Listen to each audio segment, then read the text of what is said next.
Nesse vídeo eu vou resolver questões do Enem junto com vocês. O meu nome é Agatha e eu sou estudante de Medicina da Federal.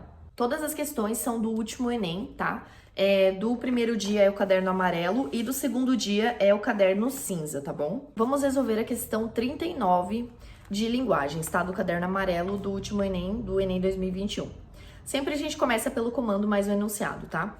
O texto indica que as transformações nas experiências lúdicas da infância, o que é lúdicas? Remete a brincadeiras, né? A jogos, enfim. Tá, parafraseando isso daqui, o que ele quer dizer? Ele quer dizer que ocorreram transformações, ou seja, mudanças nas experiências lúdicas da infância. Ou seja, basicamente o que a gente pode dizer é que na infância das crianças, né, na parte primordial aí do desenvolvimento do ser humano, aconteceram mudanças nesses jogos, né? A gente meio que pode prever, assim. Mas vamos ler o texto para ver do que se trata isso realmente. Na verdade, primeiro a gente lê a legenda para ver se isso dá alguma dica pra gente. O direito das crianças ao lazer e a crescer sem carências. Tá. Não deu muita dica, mas enfim, vamos pro texto. Coincidindo com o Dia Internacional dos Direitos da Infância, foram apresentados diversos trabalhos que mostram as mudanças que afetam a vida das crianças. Um desses estudos compara o que sonham e brincam as crianças de hoje em relação às do ano 1990. E o que se descobriu é que as crianças têm agora menos lazer e estão mais sobrecarregadas por deveres e atividades extracurriculares do que as de 25 anos atrás.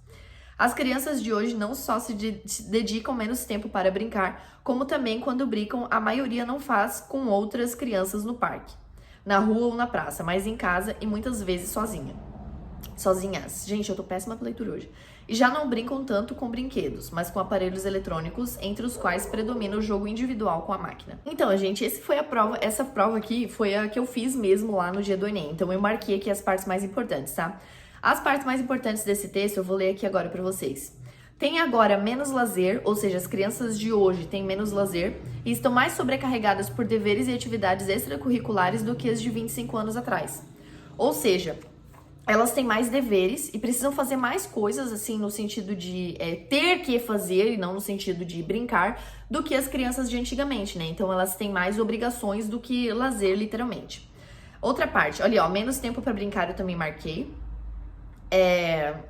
Eu coloquei que a maioria não faz com outras crianças, né? Não brinca com outras crianças na rua ou na praça, mas elas basicamente brincam sozinhas, com aparelhos eletrônicos. Foi isso que eu marquei e é isso que é mais importante aí nesse texto, tá? Essas marcações são bem importantes aí. Agora a gente volta pro comando para daí ir para as alternativas. O texto indica que as transformações das experiências lúdicas da infância, tá? Ocorreu uma mudança nessa experiência lúdica, né? Nesses jogos, nessas brincadeiras que aconteciam aí. Literalmente aconteceu porque antes elas brincavam entre elas, enfim, não tinha essa cobrança da escola, né? Não tinha tanto dever assim, e agora tem, tá? O texto indica que as transformações das experiências lúdicas da infância, tananã. Fomentaram as relações sociais entre as crianças. Não. Tornaram o lazer uma prática difundida entre as crianças.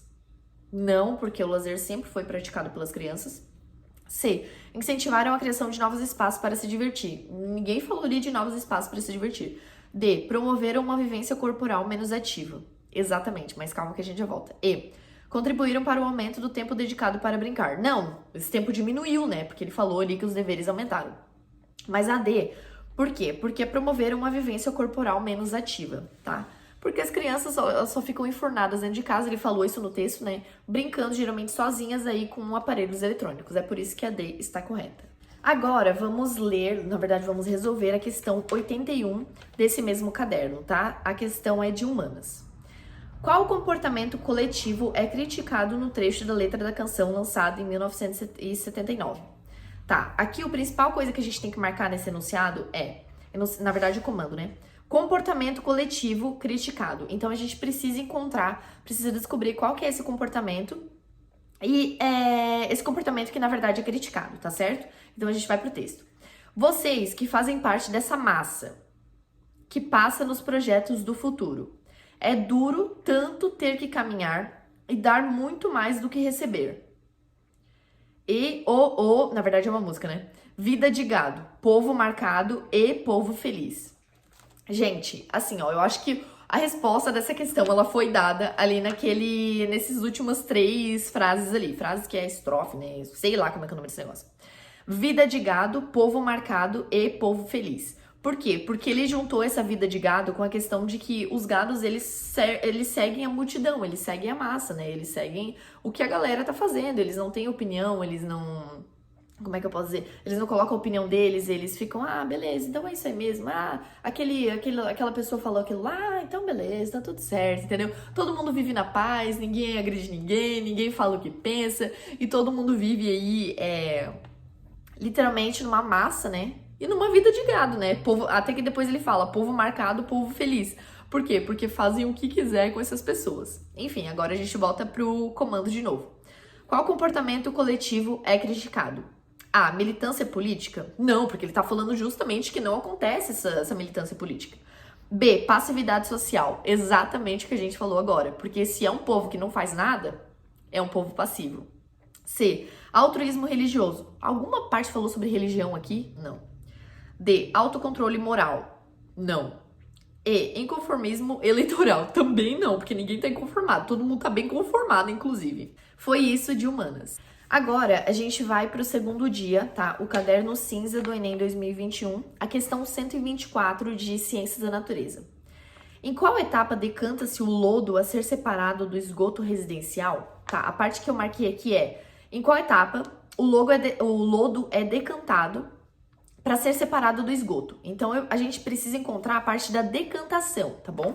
É uma questão de separação de mistura. Gente, meu objetivo aqui com essa aula não é resolver a questão de todas as matérias aqui, mas é mostrar para vocês o raciocínio que eu utilizo para resolver cada uma dessas questões de linguagem, humanas, natureza e matemática, tá? Então é isso que tá por trás aqui. Beleza, então a gente tem que encontrar a etapa da decantação. A imagem apresenta as etapas do funcionamento de uma estação individual para tratamento de esgoto residencial. Beleza. 1. Caixa de gordura. Retém os detritos da pia e da cozinha, liberando água quase isenta de gordura. Não é essa parte da decantação. Lembrando, decantação, aí ó, sempre que eu vi um conceito assim, eu pensava, tá, o que era decantação mesmo? Aquela parte de deixar a água, ou enfim, né, qualquer substância líquida ali parada, né, para que todas essas partículas aí mais pesadas, elas decantassem, elas fossem pro fundo para eu conseguir separar essa água ou essa substância líquida aí do restante dessas partículas sólidas. É isso que é decantação, tá? 2. Caixa de passagem. Recebe o que vem dos banheiros e lavanderia, reunindo todo o esgoto residencial. Não. 3. Tanque séptico. Aqui o esgoto deve ficar em repouso por um período relativamente maior que nas outras etapas.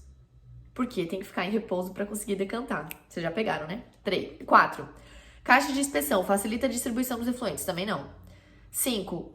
Filtro biológico. Aqui as colônias de bactéria consomem matéria orgânica. Não. 6. Aqui, como etapa final, o sistema será tratado com cloro. Também não. Então, a resposta dessa questão é a alternativa C, que no caso é a etapa 3. Agora, a gente vai para a questão 175 desse mesmo caderno. No período de 2005 a 2009, é a questão de matemática, de 2005 a 2009, o aumento percentual do volume de vendas foi de... Tá. Então, ele está pedindo para analisar alguma coisa entre 2005 e 2009. Qualquer coisa que seja antes disso, depois disso, enfim, não importa. É entre 2005 e 2009, e ele pede para ver o aumento percentual, tá? Então, vamos ler ali o textinho. A depressão caracteriza-se por um desequilíbrio na química cerebral. Os neurônios de um deprimido não respondem bem aos estímulos dos neurotransmissores. Os remédios que combatem a depressão têm o objetivo de restabelecer a química cerebral. Com o aumento gradativo de casos de depressão, a venda desses medicamentos está em crescente evolução, conforme ilustra o gráfico. Beleza, é o gráfico que a gente tem que analisar. 2005 até 2009. É exatamente o período que ele colocou ali, tá? Aqui, como é que eu resolvi essa questão? Peguei o 519,2 e dividi sobre 236, tá? Que deu o total de 2,2, tá bom? A questão é que esse valor não tá em porcentagem. Em porcentagem, ele daria 220%.